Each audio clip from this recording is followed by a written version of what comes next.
Esferas da Vida. Apoio Cultural. Tijuca Restaurante e Bar, a esquina mais carioca de Araraquara. Saúde Quântica Araraquara, cuidando do espírito através da ciência. Daniel Mariottini. Bem-vindos ao Esferas da Vida, um olhar sobre a doutrina espírita. Hoje é dia de conversarmos sobre o segundo livro da codificação do Espiritismo, o Livro dos Médiuns, a parte prática da doutrina. Falaremos sobre mediunidade, muitíssimo interessante. Fique aí, porque o Esferas da Vida está no ar. A alma que é vibração, vida e essência das esferas.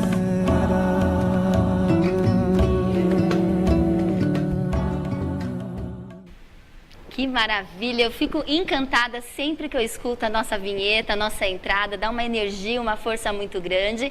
E antes de começarmos o nosso bate-papo, eu queria agradecer você, telespectador, por toda a recepção calorosa, aliás, pela recepção amorosa de todos vocês.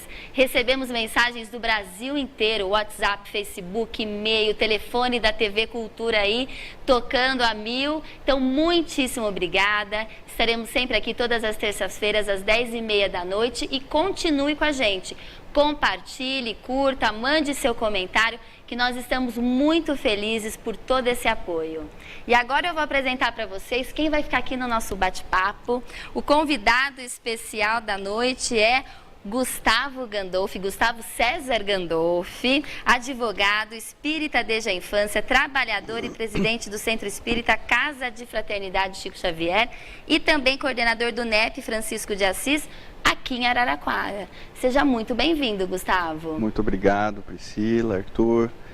Nós agradecemos a oportunidade de estar aqui e parabenizando a você, Priscila, pela iniciativa desse programa que foi muito um sucesso muito grande. TV Cultura Paulista além toda, de tudo, né? Abriu as portas para a doutrina e com um grande representante à frente disso, que é o nosso querido Arthur.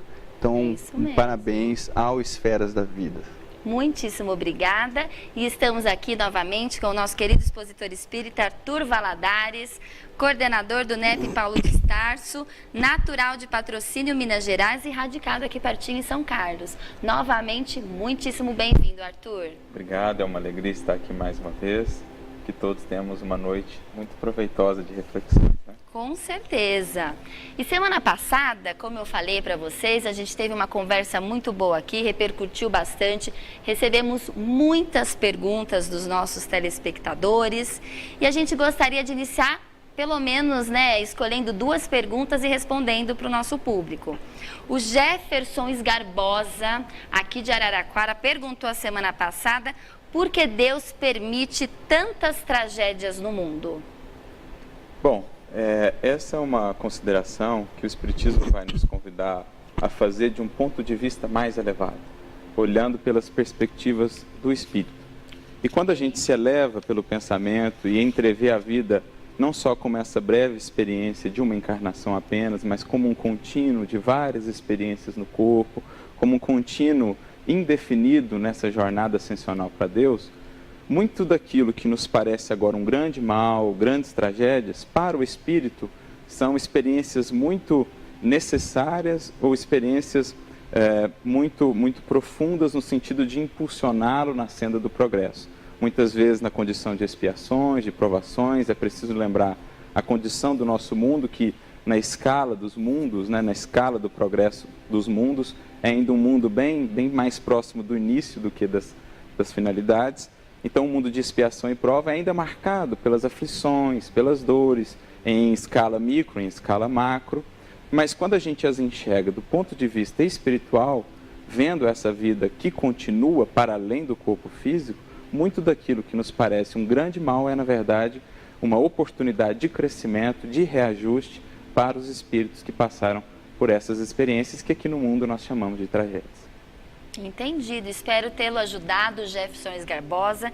E a gente tem uma pergunta também que a pessoa não deixou o nome e a gente gostou muito. Como o Espiritismo veio se formar depois da publicação do Livro dos Espíritos? Isso é um pouco do que a gente vai conversar, inclusive, hoje, né? Sendo o Livro dos Espíritos essa obra basilar, a primeira delas, a fundamental, ela foi sendo desdobrada depois em outras obras. O Livro dos Espíritos, sendo ele dividido em 4 partes, poderíamos dizer que cada uma dessas partes acabou resultando em um outro livro. A segunda parte, inclusive, que fala do mundo espiritual, da relação do mundo espiritual com o mundo corpóreo, se converteu, se transformou no Livro dos Espíritos, que é o que a gente vai conversar hoje. Para além dessas obras, formando aí o Pentateuco de Kardec, nós tivemos também as revistas espíritas, que foram essenciais para a construção do espiritismo, do corpo doutrinário da doutrina, e mesmo mais adiante, muitos outros que vieram acrescentar aí a sua contribuição. Leon Denis, Gabriel Delane, para dizer os mais clássicos, e depois, aqui no Brasil, Chico Xavier, Divaldo Pereira Franco e tantos outros, Ivone Pereira, que vieram também trazer a sua contribuição ao edifício do Espiritismo. Muito bem, muito bem. Então, o tema da noite é o Livro dos Médiuns. Falaremos sobre mediunidade, né? Que é um tratado indispensável do Espiritismo, o Livro dos Médiuns, porque fala da parte prática. Então, a gente poderia começar, né? Como e com qual finalidade o Livro dos Médiuns foi elaborado? Logo em seguida do Livro dos Espíritos, que o Arthur acabou de explicar, que foi dividido em 4 partes, certo? Então, qual a finalidade do livro específico?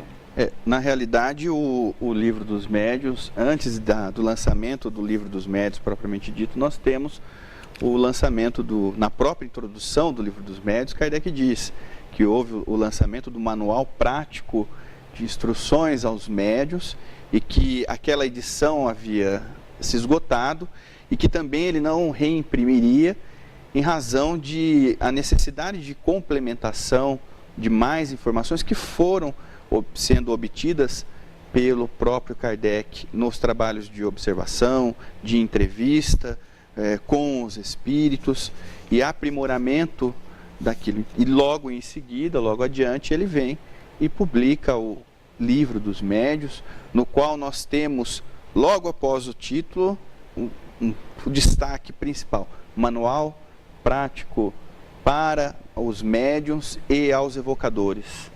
Então, a finalidade de Kardec como um educador é nos educar também em conhecer, estudar e como exercer as faculdades mediúnicas. Correto. E o que é mediunidade? Até aproveitando um pouco o gancho disso que o Gustavo falou, é muito importante entender essa finalidade do Livro dos Médiuns, para a gente entender como o Espiritismo vai lidar com a mediunidade, porque a mediunidade não é algo novo, não é algo que o Espiritismo criou. Ela é tão antiga quanto a própria humanidade, poderíamos dizer. Hoje, com o olhar que temos, se olharmos para o passado, vamos ver lá a mediunidade, por exemplo, nos profetas de Israel, nos oráculos e pitonisas da Grécia, nos sacerdotes do Egito, nos arúspices de Roma, nos magos da Babilônia. Então, a mediunidade sempre existiu. A proposta é que, com o Espiritismo, o exercício da mediunidade, a relação nossa com a mediunidade vai ser disciplinada, vai ser educada, como muito bem o Gustavo disse. E essa é a proposta do Livro dos Médiuns, né? Ele vai trazer essa sistematização, esse processo de disciplina, de educação na utilização da mediunidade para que ela possa atingir a sua finalidade, que é também a finalidade de iluminar o espírito, né, de trazer, de promover a sua evolução. Mediunidade, que nada mais é do que essa possibilidade da interação entre os dois mundos, o mundo espiritual, o mundo espírita e o mundo corpóreo. Então, essa interação entre os dois mundos é conhecida como mediunidade e é exercida por aqueles que têm essa possibilidade ou têm essa capacidade da intermediação, que são os médiuns. A palavra latim que significa o intermediário. Então, a mediunidade nada mais é do que essa interação entre os espíritos desencarnados e os espíritos encarnados. E eu gostei tanto que você explicou, Arthur, na realidade, que a mediunidade não vem do espiritismo. Logo, os médiuns não são todos espíritas. É o que a gente pode tentar deixar claro aqui para os nossos telespectadores, porque muitas pessoas acreditam que você é médium, né? A pessoa começa a sentir influência dos espíritos. E na realidade, talvez ela nem acredite, ela passe um aperto, comece a pensar sobre o assunto, a gente vai falar sobre isso.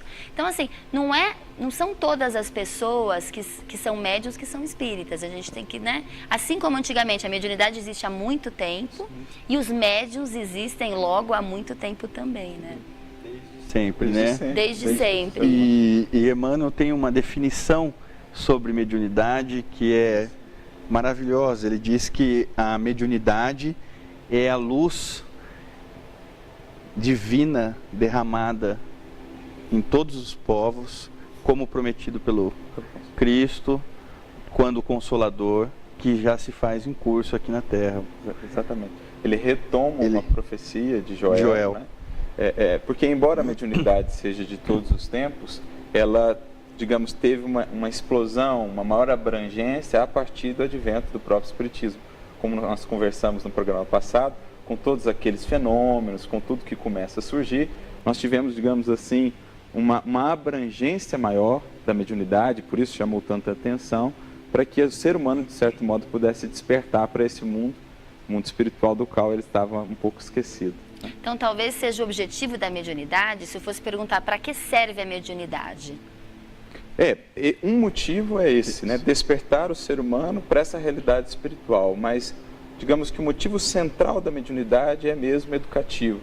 É uma proposta de redenção para aquele que exerce, é uma proposta de trabalho no bem, de autotransformação, um instrumento de autoconhecimento como poucos. Então, a mediunidade assim exercida, ela tem essa grande potencialidade de nos impulsionar no progresso espiritual. E toda a codificação do Espiritismo, as 5 obras, foram desenvolvidas por meio da mediunidade. Sim, com o auxílio da mediunidade, né? Digamos, a mediunidade mais ostensiva, como a própria mediunidade mais inspirativa. Porque Kardec vai ter duas definições de médium. É interessante, uma definição mais abrangente, né? E uma definição mais estrita. Ele vai definir no próprio Livro dos Médiuns que todo aquele que sente a influência dos espíritos em algum grau é por isso mesmo médium. Ou seja, essencialmente falando, todos nós. Porque todos nós, em algum nível, sentimos essa influência através de pensamentos e tudo mais. Mas também a mediunidade mais, no sentido mais estrito, aquela que se manifesta de maneira mais caracterizada, de maneira mais patente, com efeitos mais patentes, esses mais propriamente são chamados médiuns. Então, para compor a codificação, Kardec se utilizou muito do auxílio dos médiuns, propriamente ditos, como também da sua própria mediunidade, nesse sentido mais abrangente e inspirada. Né? Intuitiva, talvez.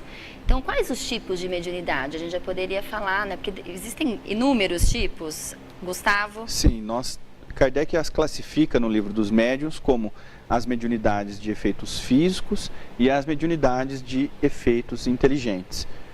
Então, dentro da mediunidade de efeito físico, nós temos um campo também que Kardec vai apresentando um a um. Nós podemos citar a materialização, a bicorporeidade, muito conhecida inclusive pelo caso de Santo Antônio de Pádua.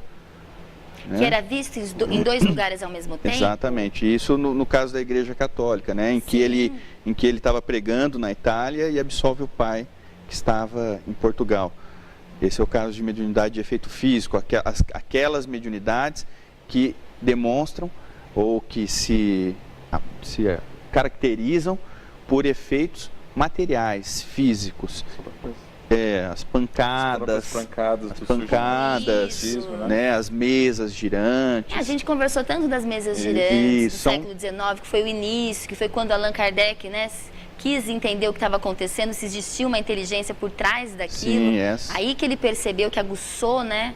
Essas são as mediunidades, existem outras, mas de efeitos físicos. E as mediunidades de efeito inteligente, na qual não há a manifestação material propriamente dita, na qual o espírito, se valendo de um intermediário, do médium, traz a mensagem. Ou o próprio médium, ele tem a visão, vê os espíritos, ouve os espíritos. O médium psicofônico, aquele que fala, que o espírito fala por ele. O psicógrafo, aquele que o espírito escreve por ele. e outras variedades também de mediunidades, de efeitos inteligentes. E o Arthur tocou num ponto importante, eu acho que a gente avança um pouquinho, e eu achei muito interessante isso que o Arthur trouxe quando você perguntou sobre essa finalidade também do exercício e a importância de se exercer a mediunidade com esse trabalho de autoiluminação, de renovação, porque o Emmanuel, a gente sempre gosta, né, de trazer as referências dele e buscar nele. Ele diz que os médiuns, e muitos, eu estou dizendo isso porque nós já estamos falando das mediunidades, dos tipos de mediunidade, e muitos ainda veem nos médiuns alguém como um missionário, né? Exemplo do que Chico, como foi um missionário. E Emmanuel diz que os médiuns, em sua generalidade, não são missionários no aspecto do termo, né? Da palavra, comum da palavra. Pelo contrário, eles são pessoas, são espíritos que se fracassaram de forma muito grande e se desviaram do curso das leis divinas, e por isso assumem com a mediunidade compromissos sérios e invioláveis para tentar, através do serviço, através do trabalho para o próximo e na construção de si mesmo, resgatar parte principalmente daquelas almas que com ele se perderam aí nos desvios que foram de outras oportunidades. Então, mediunidade é um compromisso, não é uma missão, né? Resumindo o que você falou, a gente precisa entender que a mediunidade é algo sério, que se você reencarnou com a faculdade mediúnica é porque você tem um compromisso nesta vida, neste caráter, é isso? Sim, exatamente. E como o Arthur disse, né, pela própria definição de Kardec, no capítulo 14, todo aquele que sente a influência de um espírito num grau qualquer é por si só médium. Porém, consideraria médium aquele em que a faculdade mediúnica se demonstra com mais aparente. Então, se esse em que aquelas faculdades mediúnicas aparecem de forma mais evidente, esse sim, não um missionário, mas com esse compromisso sério em se trabalhar e trabalhar em favor do próximo, utilizar esses recursos em favor do próximo como misericórdia divina a nosso próprio favor. Perfeito. Você que está aí em casa, tenho certeza que deve ter alguma dúvida, alguma pergunta. Eu esqueci de falar até agora o nosso número de WhatsApp, né? Eu vou passar já, é 16 98106-2150, 16 98106-2150. Mande seu recado, mande sua dúvida, que nós faremos questão aqui de respondê-los, ok? E a gente vai para um pequeno intervalo, mas antes a gente tem um momento Chico Xavier aí para vocês. O Brasil será a grandeza ou a decadência que os homens, especialmente os dirigentes da nação, dele fizerem. Todos devemos trabalhar, né? Trabalhar duramente para cooperar, não apenas criticar os homens públicos, mas cada um de nós, no lugar em que está colocado, trabalhar muito e não nos queixarmos de serviço extra. Paz espera.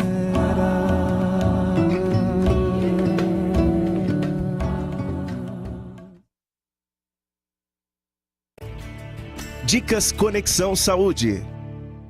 Dr. Rafael Biazotti, a Larissa de Baté, com 30 anos, tem percebido que está caindo muito cabelo durante o banho. O que ela pode fazer? Lavar menos o cabelo, escovar menos? Conta pra gente. Larissa, Você tocou num ponto muito importante. Eu tenho certeza que muitas mulheres estão nos ouvindo e se preocupam com isso também. A gente percebe a nossa queda principalmente durante o banho, ou principalmente quando a gente vai escovar os cabelos. Isso não significa que o seu cabelo está piorando, ou que o seu cabelo vai ficar mais fino, ou você está tendo uma queda importante.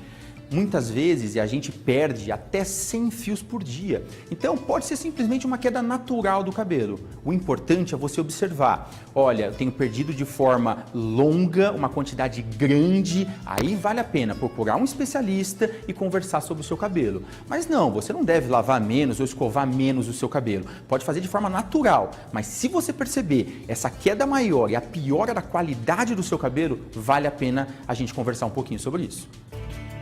Dicas Conexão Saúde. Borsari Imóveis. Atendimento rápido e personalizado. A Borsari tem as melhores condições. Sua busca começa aqui. Borsari Imóveis. Se você está procurando uma boa desculpa para vir ao Tijuca, achou. É o melhor almoço da cidade. Ué, quer outra? A Happy Hour mais carioca de Araraquara é no Tijuca. E a música de sexta e sábado à noite não é uma boa desculpa? Mas tem ainda de reunir os amigos no fim da tarde. Comemorar seja lá o que for, fechar um negócio, né? E tem o bolinho de bacalhau, o chopp em dobro. Quer saber? Desculpa é o que não falta para vir ao Tijuca. Tijuca, o point carioca de Araraquara de dia e de noite. Palácio Pneus, alinhamento, balanceamento, freios, pneus, suspensão e muito mais. Revendedor autorizado Bridgestone, profissionais qualificados e prontos para atender você. Venha fazer a revisão do seu carro no Palácio Pneus. Palácio Pneus, superando suas expectativas. Opinião. Eu acho que é muita gente mesmo. Debate. Pelo amor de Deus, o senhor falar de Neymar aqui, Bruna Marquezine, né? Por quê? Isso aqui é um assunto, isso aqui é sério. Os lances mais inusitados. Entrevistas. Procurando colocar, né, em prática tudo aquilo que treinamos. E muito bom humor. Você é especialista em avião, quase derrubou um já. Rodrigo Viana, José Carlos Madalena e equipe comandam o esporte como você nunca viu. Painel Paulista Esportes, de segunda a sexta às 7h45 da noite, na TV Cultura Paulista.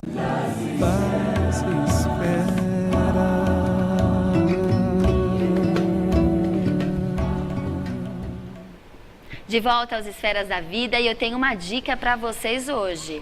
A dica do dia é sobre a Revista Internacional de Espiritismo, que é uma das revistas mais respeitadas no meio espírita, tanto por sua tradição fundada, que foi em 1925, como pela qualidade e profundidade de seus textos, expandindo o conteúdo religioso para explanações filosófico-científicas. A revista complementa o jornal O Clarim, que também esclarece didaticamente todos os tipos de assuntos espíritas. Para você que quer saber sempre um pouco mais da doutrina, fica aí a nossa super dica, a Revista Internacional de Espiritismo e o jornal O Clarim. Entre no site e assine, tenho certeza que todos vocês vão gostar. A gente deixou aí na faixinha da TV para vocês o televendas, o site, o WhatsApp da editora O Clarim. Tenho certeza que vocês vão poder se aprofundar com muitos assuntos também por essas edições. E voltando aqui para o estúdio, a gente recebe hoje no Esferas da Vida Gustavo César Gandolfi e Arthur Valadares, conversando com a gente sobre mediunidade. E eu acho que agora a conversa vai esquentar um pouquinho, porque eu vou querer saber cada vez mais sobre mediunidade. E eu queria conversar um pouquinho sobre o desenvolvimento mediúnico, né, da faculdade mediúnica. Tem muitas pessoas que gostariam de ser médiuns. E tem muitas pessoas que se veem nesse momento e já queriam sair, né? Dá para desenvolver a mediunidade quem não tem? E quem tem, dá para não desenvolver, para não seguir adiante? Como que é isso, Gustavo? Kardec, no livro dos médiuns, ele tem um capítulo especial sobre isso, sobre a formação dos médiuns, né? O capítulo 17. Em que ele traz uma especial dedicação para nos orientar nesse sentido. E a partir do momento que nós já dissemos que aqueles em que a faculdade se demonstra mais aparente, há então a preocupação do que? Como se desenvolver a mediunidade. Então, o primeiro passo é o estudo, porque a mediunidade, com o estudo, nós vamos ver que ela não depende de ritos especiais, de roupas especiais, de rituais para o seu desenvolvimento. Não. Ela depende, sim, do estudo, do autoconhecimento, em que a pessoa que demonstre essas sinais aparentes de mediunidade, procure uma casa, conheça uma casa pautada nos ensinos espíritas, nas obras de Kardec, conheça, estuda, conheça o livro dos médiuns e vá ao exercício devagar, tranquilo, sem forçar. Kardec nos orienta a não forçar ou querer desenvolver mediunidades. A mediunidade é da natureza do homem, assim como todo. É inerente à natureza da pessoa, e como qualquer dom natural nosso, como as nossas capacidades, qualquer capacidade natural nossa depende do quê? De conhecimento, de educação e de trabalho, de formação com seriedade, tranquilidade, sem imposições. E aqui vale lembrar, na doutrina espírita, o que é o conceito de um bom médium, ou do médium que alcança realmente esse patamar digamos, de uma mediunidade desenvolvida, de uma mediunidade útil ao serviço do bem. O bom médium não é aquele que tem muitas faculdades mediúnicas, não é aquele em que o fenômeno é muito ostensivo, se manifesta com uma grande capacidade, porque em si mesmo, como qualquer faculdade humana, a nossa fala, o nosso olhar, a faculdade da mediunidade é uma faculdade neutra. A aplicação vai segundo a orientação que cada um dá a ela, orientação, portanto, moral. Então, o bom médium, na definição de Kardec, que ele vai inclusive trazer no Evangelho segundo o Espiritismo, não é aquele caracterizado pela faculdade em si, pela beleza da faculdade, pelo número de faculdades, mas sim o bom médium é aquele que é acompanhado por bons espíritos, ou seja, cujo trabalho feito com desinteresse, feito com amor, feito com seriedade, do estudo, do compromisso, da melhoria íntima, acaba por atrair o amparo dos benfeitores espirituais que o vão ajudar no exercício daquela faculdade. A serviço da instrução, a serviço do consolo, a serviço do amparo aos espíritos no mundo espiritual em sofrimento. Esse é o bom médium. Então, portanto, desenvolver uma boa mediunidade, que não deve ser forçada jamais, né? Deve-se buscar desenvolver aquilo que já se manifesta por si, é, na verdade, investir na própria construção de um ser humano melhor, de nós mesmos melhores.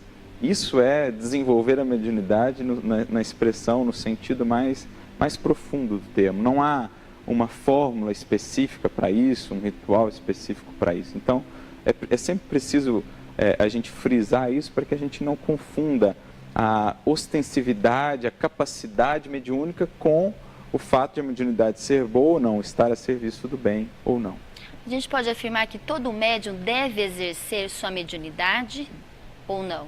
Isso vai depender muito da própria escolha do médium, porque também fazer algo simplesmente por coerção, vamos dizer assim, não vai ser algo que ele vai fazer bem, vamos dizer assim. Então, é preciso que o indivíduo, ao adentrar nessa proposta de abraçar a mediunidade, é preciso que ele esteja consciente do que é a proposta ali, do quanto isso vai exigir dele de disciplina, do quanto isso vai exigir dele de cometimento, de entrega, porque é uma tarefa que chega como um convite à renovação, como um convite ao trabalho, como um convite à melhoria, mas como tudo na vida, a gente tem o arbítrio de escolher ou não desenvolver.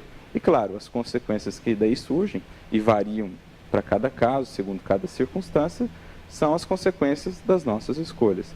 Mas é preciso que, se formos de fato, se percebemos que há a possibilidade, que há a faculdade, que a abracemos, não por coerção, não porque outros nos disseram que temos que fazer, não porque a doutrina nos impõe que tem que fazer, a doutrina simplesmente esclarece, orienta. E aí cada um fará com as possibilidades que tem aquilo que já entende que deva ser feito. E quando é percebido pelos pais que a criança é médium? Bom, o caso das crianças, ele é bem específico, sobretudo as crianças mais novas, até os 7 anos, porque a gente aprende com a doutrina espírita que a criança nessa fase ela ainda está num processo de ajuste na encarnação. O seu perispírito ainda está se ajustando àquele novo corpo que agora ela habita.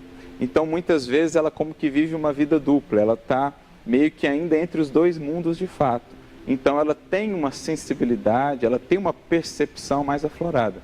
Então, é muito comum, por exemplo, que crianças bem novas apresentem essa relação com o mundo espiritual, que vejam algum amigo espiritual, que vejam, né, espíritos, mas na medida em que ela vai crescendo, isso vai desaparecendo, como um próprio processo natural do ajuste ao corpo.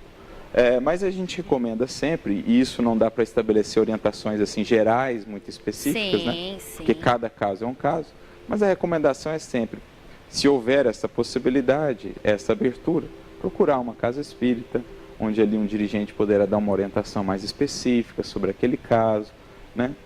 E cultivar no lar a oração, o evangelho no lar, que vai aos poucos criando uma ambiência mais adequada, em que a própria espiritualidade superior poderá ajudar no caso, intervir se for o caso, né? No caso de espíritos que talvez estejam causando algum prejuízo, alguma influência nociva. Então, cultivar o evangelho no lar, a oração, se possível, desde já, levar essa criança a um centro espírita, procurando um dirigente, a evangelização espírita, para que ela possa, aos poucos, ir também recebendo o amparo da espiritualidade e de alguém experiente que poderá ver o caso com mais propriedade. Perfeito. Gustavo, você acredita que as pessoas ficam com medo da mediunidade, dessa influência dos espíritos, por ignorar que é algo natural, porque é algo inerente, né? Nós podemos sentir influência ou não? Por que esse medo? É pela ignorância ou não quer ter contato com o mundo espiritual? Muitas vezes por ignorância, muitas vezes por inexperiência, muitas vezes por preconceitos que são incutidos ou outros conceitos que são ventilados como se fossem a mediunidade ou como se fossem padrões de comportamentos mediúnicos e acabam, nas pessoas um pouco mais sensíveis, afetando a ponto de sentirem o medo, né? E o próprio desconhecimento ou a tentativa ou a ignorância da vida após a morte, da continuidade da vida, o desconhecimento do mundo espiritual, e isso pode gerar esse medo, mas Kardec diz aí no próprio livro dos médiuns, não tenha medo, né? Não tenha medo, é apenas um espírito. Uma habilidade que nós temos, podemos dizer assim ou não? Uma habilidade, uma faculdade, né? Como a visão, como... E é interessante isso porque, como o Gustavo falou, muito desse medo, ele nasce de certos estereótipos criados sobre esse assunto, né? Quando se fala de espíritos, quando se fala de mediunidade, quando se fala de mundo espiritual, quando se fala de mortos, a gente tem toda uma construção cultural mesmo em torno dessas questões que trazem um certo medo. Mas um dos grandes papéis centrais do Espiritismo é justamente desmistificar todas essas coisas, mostrando que aquilo que parecia sobrenatural, né, aquilo que parecia misterioso, é natural, porque está inserido dentro das leis naturais de Deus. E que esses que nós chamamos por mortos, espíritos, são seres como nós, com a única diferença que não possuem o corpo físico. Estão em outra dimensão, mas que lá nós temos todos os tipos de espíritos. Nós temos espíritos como aqui na Terra. Os espíritos orgulhosos, os espíritos bondosos, os espíritos mistificadores, enfim. É uma outra humanidade que convive conosco. Brincalhões. Que às vezes percebe que as pessoas estão com medo. Exatamente. E deixam elas com mais medo ainda e que fica... Talvez até uma confusão, né, Gustavo? Sim. E as pessoas acabam se amedrontando, né? Mas não tenha medo. Né? Não tenha medo. Se você tem medo de espírito, ou uma dica para perder o medo do espírito, olha no espelho. Com certeza, né? Um reencarnado, pelo menos, você vai enxergar. Sim. Como que é a prática da mediunidade? Vamos falar de reunião mediúnica? Tá. Olha, nós podemos dizer das reuniões mediúnicas sobre a orientação da obra de Kardec, sobre a orientação da obra de André Luiz, em que as reuniões mediúnicas nas casas espíritas devem ser reservadas aos trabalhadores, aos médiuns que já percorreram um pouco sobre o estudo, e nós estamos falando aqui de forma geral, né? Cada casa às vezes tem uma forma de estabelecer o regramento próprio do funcionamento. Nós estamos falando de uma regra geral que o próprio André Luiz, no livro Desobsessão, ele vai trazer. Então, em que os médiuns já experimentados, os médiuns que já estudaram, já são mais experimentados, participam dessa reunião, tanto os médiuns ostensivos, aqueles que, por exemplo, há o fenômeno da psicofonia ou da psicografia, como os médiuns passistas, os médiuns de sustentação, o esclarecedor, que vai coordenar e vai participar ali mais ativamente também da reunião. Então, a reunião mediúnica é basicamente uma, no caso da reunião de desobsessão. Outra reunião pública de psicografia, como tem o exemplo do Chico Xavier, em que ele fazia as reuniões públicas. Não tem como falar de mediunidade e não falar do Chico Xavier, por todo o trabalho maravilhoso, extenso que ele fez. O Chico é o livro dos médiuns encarnados. O Chico era o livro dos médiuns encarnados. O Chico, ele, pelo que a gente vê, ele tinha quase todas, se não todas as faculdades mediúnicas que a gente tem conhecimento. No Chico elas estavam bem caracterizadas, tanto que algumas ele mesmo disse que ele pediu para Emmanuel para que ele não tivesse, porque fazia mal para ele. Entendi. E sobretudo ele era o bom médium nesse sentido que nós discutimos aqui, não só pela ostensividade, pelas faculdades que detinha, mas sobretudo pelo desinteresse e pela humildade, pela caridade com que exercia a mediunidade. Porque esse é um outro ponto importante na doutrina espírita. A mediunidade, no espiritismo, somos convidados a exercê-la com total desinteresse, ou seja, a mediunidade no espiritismo não é paga, não recebe qualquer tipo de pagamento, seja monetário, seja de status, seja do que for. Ela é entendida, e o convite é para que seja vivida como um exercício mesmo de desapego, de caridade no sentido mais abrangente, ou seja, de amor ao próximo, de serviço semelhante, porque por meio da interação com o mundo espiritual, e isso está aí materializado nas mais de 400 obras que o Chico nos trouxe. Quantas pessoas foram doadas? Todas doadas. E quantos dali puderam tirar instrução, orientação, renovando seus caminhos, ajustando seus caminhos às leis eternas e, portanto, construindo uma vida mais feliz. A mediunidade é a serviço dos espíritos do mundo espiritual em sofrimento, que são acolhidos, que são orientados, que são amparados. Então, quando o Gustavo falava também das reuniões mediúnicas, elas têm basicamente essas finalidades centrais, né? A finalidade do exercício do bem, da caridade, da instrução, dos médiuns e dos participantes da própria reunião, como muitas vezes para além, através das obras, das mensagens que dali saem.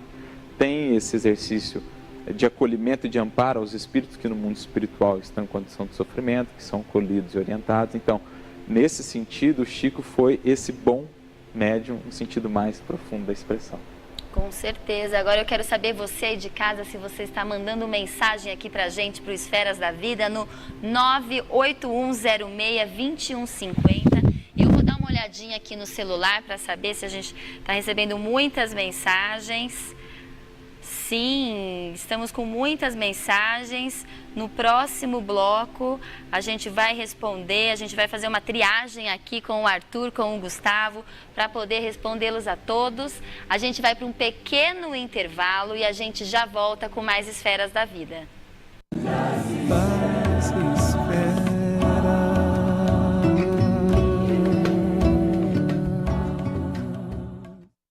Ágil, imparcial, a notícia como ponto de informação, jornalista experiente e com credibilidade.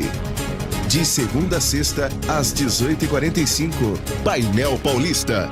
Desperte suas emoções com Mazotti. Clássico, moderno, casual, contemporâneo. A Mazotti tem o que você deseja para deixar sua casa ainda mais linda. 1000 qualidades cabem no Mazotti. Excelência, beleza, requinte, conforto. Visite nosso showroom em São Carlos. Aproveite as promoções e realize o seu sonho de ter um Mazotti. Mazotti, objeto de estima.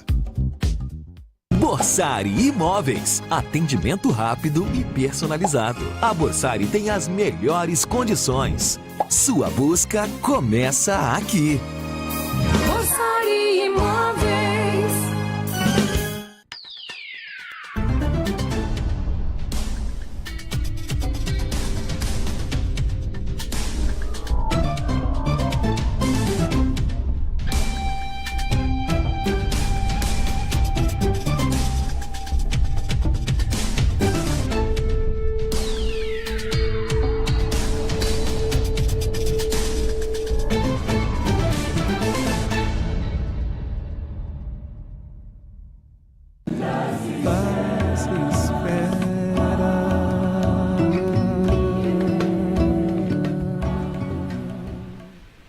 De volta aos Esferas da Vida, e nós estamos ao vivo também pelo Facebook da TV Cultura Paulista. Você que está aí no Facebook da TV, por favor, fale a sua cidade. A gente está conversando aqui, tem muitas pessoas fazendo muitas perguntas. Mande pra gente, fale de onde você está, que a gente vai fazer questão de responder. E a gente recebeu inúmeras questões aqui, algumas questões falando sobre psicografia, que a gente vai falar sobre isso. Foi um trabalho lindo, né, de Chico Xavier. Mas antes eu queria entrar um pouquinho no tema da obsessão, cuidados com a mediunidade. Esse é um tema muito importante, né? Como falávamos, o Espiritismo ele vai nos apresentar a mediunidade com esse sentido educativo e ele vai nos mostrar que se nós temos, na verdade, uma outra humanidade, como a nossa, que aqui está encarnada, nós temos uma lá de espíritos desencarnados, nós também teremos todos os tipos de espíritos, desde aqueles que intentam, que desejam o nosso bem, o nosso crescimento, a nossa instrução, como aqueles que ainda buscam ou a vingança, a enganação, a mistificação. Portanto, o exercício da mediunidade, para que seja sério e para que não traga perigos, né, prejuízos àqueles que praticam, é preciso a gente ter alguns cuidados, né? O próprio João Evangelista já falava isso na sua primeira epístola lá atrás. Olha, não acrediteis em todos os espíritos, estejais atentos. Então, temos alguns escolhos, né? Algumas dificuldades no exercício da mediunidade para o qual nós devemos estar atentos. Uma delas é a obsessão, teremos a fascinação, a mistificação. Mas é importante atentar... A fascinação seria um tipo de obsessão? Seria um tipo mais grave de obsessão, né? Em que o médium já está mesmo quase que coordenado, né? Sob a influência quase que direta mesmo do espírito fascinador no caso. Mas é preciso entender, e isso é muito importante, que esse tipo de coisa não acontece só dos espíritos para conosco. Porque muitas vezes a gente pensa que a obsessão é apenas uma atitude agressiva de um espírito que não nos quer bem para conosco. Mas é preciso entender que nenhuma ascendência teria esse espírito sobre nós se não encontrasse em nós algumas brechas para que ele agisse assim. Ou seja, a obsessão, como a fascinação, a mistificação, elas só ocorrem num caminho de mão dupla, em que o espírito, muitas vezes, não deseja o nosso bem, almeja vingança, muitas vezes é um desafeto do passado, mas ele encontra em nós também, sobretudo em nossa vida moral, em como temos nos conduzido na vida, essas brechas para que ele possa atuar, né? O nosso orgulho, a nossa vaidade, a nossa indiferença. Isso é tão importante porque, na realidade, a obsessão, a fascinação não acontece somente com quem é médium. Sim. Nós, né, estamos sob influências dos espíritos, bons espíritos ou maus espíritos. Depende do que a gente vibra, do que a gente pensa, do que a gente sente. Assim, talvez os médiums, eles têm a maior capacidade de ficar obsediados ou não?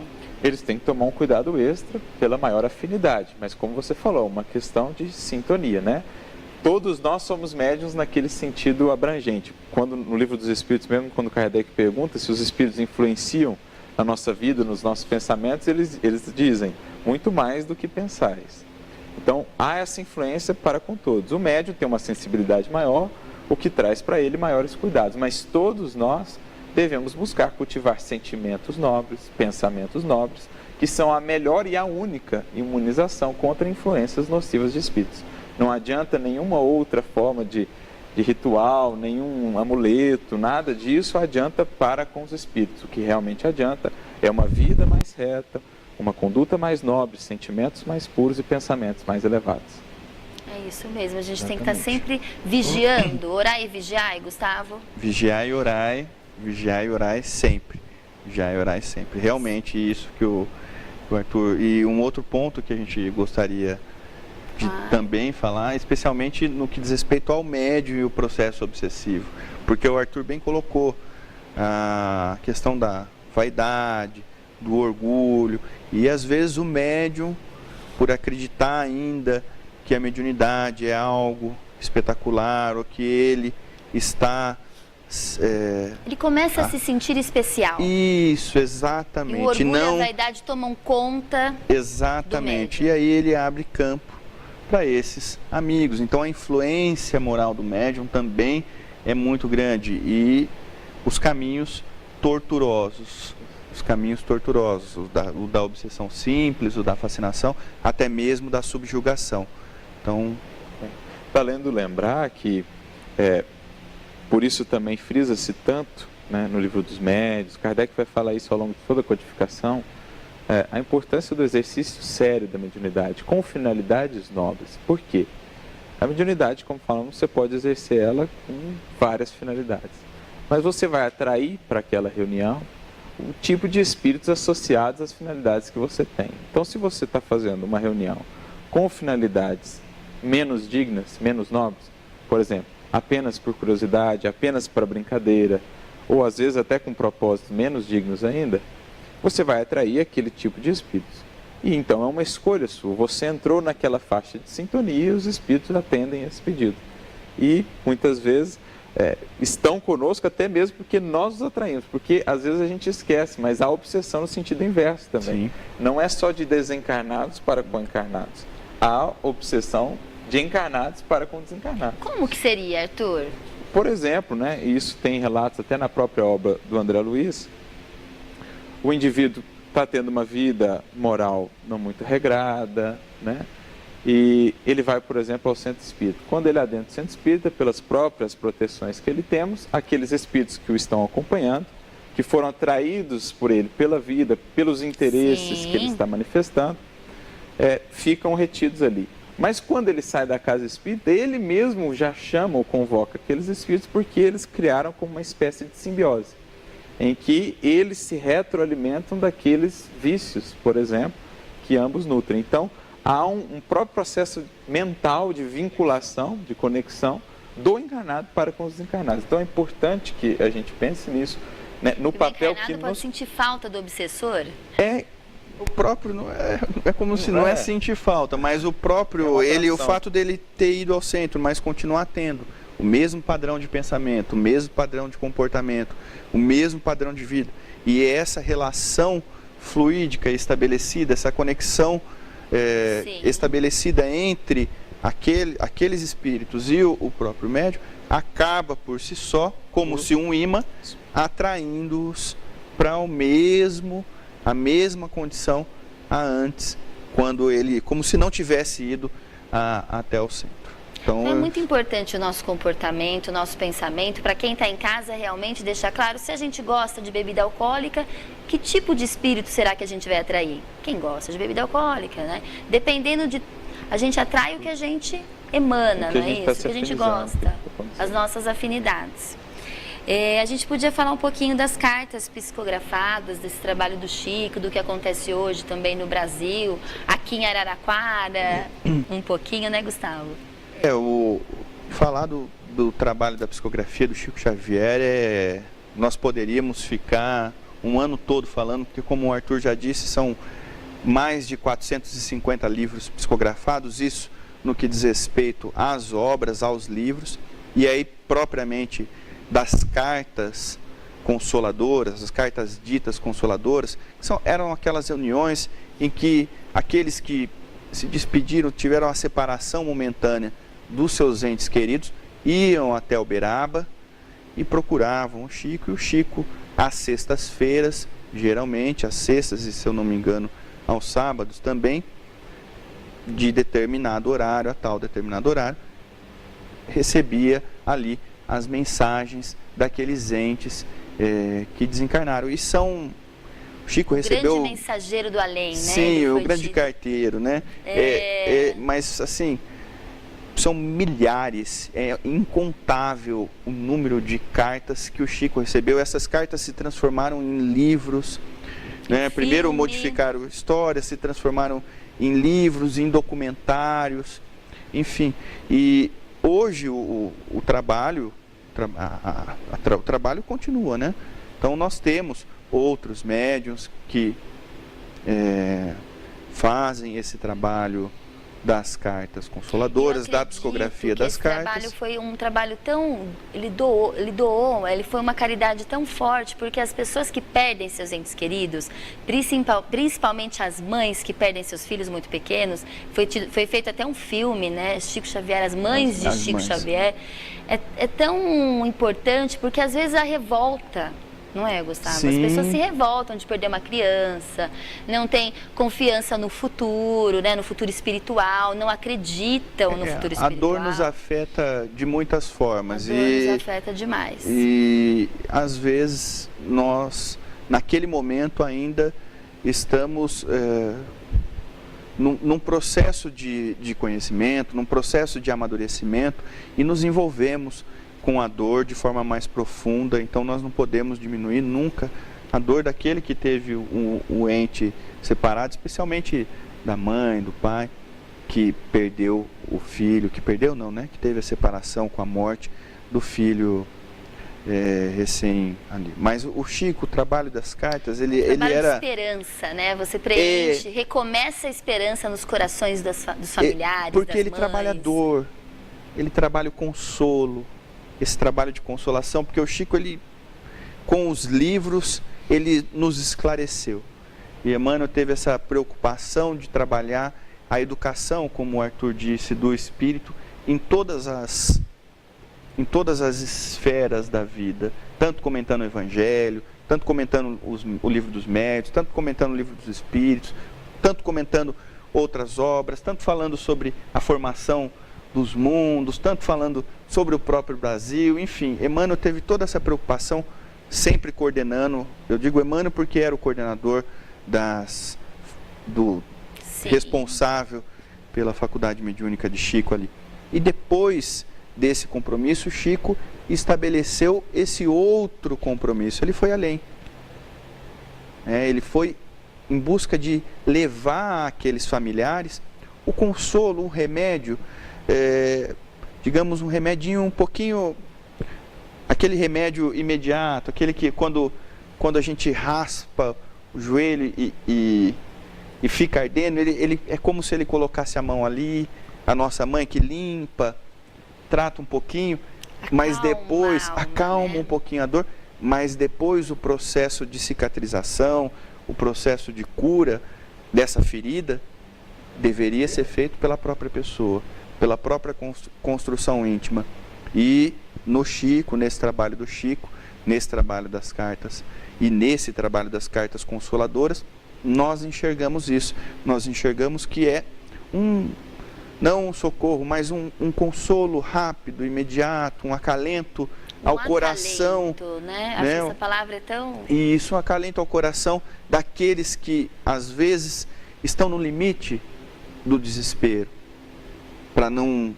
E vem nessa oportunidade ali o último recurso para não ter outro ato contra a própria vida, às vezes. Então, esse trabalho das cartas seriam isso. E são histórias maravilhosas, né? O trabalho da psicografia, das cartas consoladoras, ele é um trabalho que deve ser exercido com muita seriedade, com muita dignidade, com muita verdade, porque, como nós estamos dizendo, esse trabalho você trabalha com a dor imediata, às vezes com a pessoa está enxergando naquele último recurso, como um momento da maior aflição da pessoa. Então, há necessidade de uma seriedade, de um compromisso daqueles que se propõem a esse tipo de trabalho muito grande. No centro que você dirige, existe o trabalho de psicografia, certo, Gustavo? Sim, lá nós temos as reuniões públicas de psicografia a cada 15 dias. Tem um calendário depois no site. Perfeito, perfeito. Eu queria finalizar, como a gente falou bastante de influência espiritual, de pensamento, fazer um fechamento da importância do nosso pensamento, que gera os nossos sentimentos, que nos ligam diretamente, né, aos espíritos superiores e inferiores. Para quem está em casa, como que a gente pode ajudar como ter o pensamento melhor?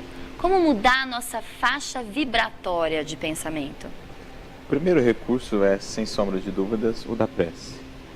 Jesus nos orientou por várias vezes no Evangelho a utilização da prece, mas daquela prece sincera, daquela prece que vem do coração, com uma alma que anseia por respirar num plano superior, por respirar um ar mais leve, pela alma que se anseia por se elevar. Então o recurso da prece bem cultivada é essencial, sobretudo em momentos de dificuldade, de maiores testemunhos, É algo que a gente vai cultivando, construindo o hábito, para que no momento da dificuldade a gente consiga acessar essa dimensão mais profunda. Ao educarmos também, ao buscarmos a instrução, ao alimentarmos e preenchermos a nossa alma com luz, a luz do Espírito que adquirimos através do estudo, o pão que ilumina a nossa alma, né?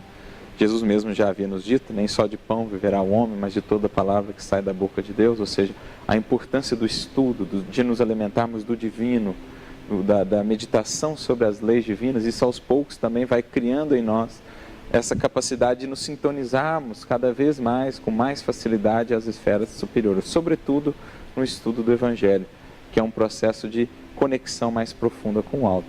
E o exercício do amor, né? O amor sintetizando todas as virtudes, a caridade na doutrina espírita sintetizando todas as virtudes, é por si só o maior dínamo, impulsionador, gerador de luz para qualquer consciência. Então, as almas que investirem nisso, sobretudo em momentos turbulentos, investirem na oração, no estudo e no serviço, no bem, na caridade, encontrarão sempre os melhores e os mais eficazes recursos de manutenção, de equilíbrio, de confiança e de esperança para superar qualquer dificuldade.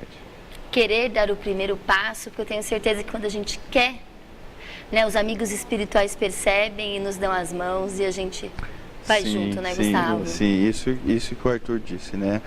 É fundamental. E quando nós queremos, como o Livro dos Espíritos nos diz, e eu tenho um amigo que gosta muito de chamar essa questão, a questão 909 ao tema, né? A vontade. A vontade, a faculdade soberana da alma. E os Espíritos perguntam o que seria, o que depende do homem para que ele consiga ser feliz. A vontade. Então, o que mais é necessário mesmo é a vontade. Se nós aliarmos a nossa vontade a esse que o Arthur nos disse, a tudo que o Arthur nos ensinou aqui, nos trouxe. Os dois, né? Gostaria de agradecê-los mais uma vez. Muito obrigada, Gustavo. Muito obrigada, Arthur. Tenho certeza que a gente pôde, né, ajudar muitos que estão em casa. E a gente, infelizmente, a gente fica por aqui. A gente vai ter mais Esferas da Vida semana que vem, 10h30 da noite, ao vivo. E conto com a presença de vocês. Muito obrigada pela audiência. Até terça-feira que vem. A alma que é vibração, vida e essência, está nas luzes da sobrevivência, no transcendentalismo. Esferas da Vida. Apoio Cultural. Tijuca Restaurante e Bar, a esquina mais carioca de Araraquara. Saúde Quântica Araraquara, cuidando do espírito através da ciência. Daniel Mariottini.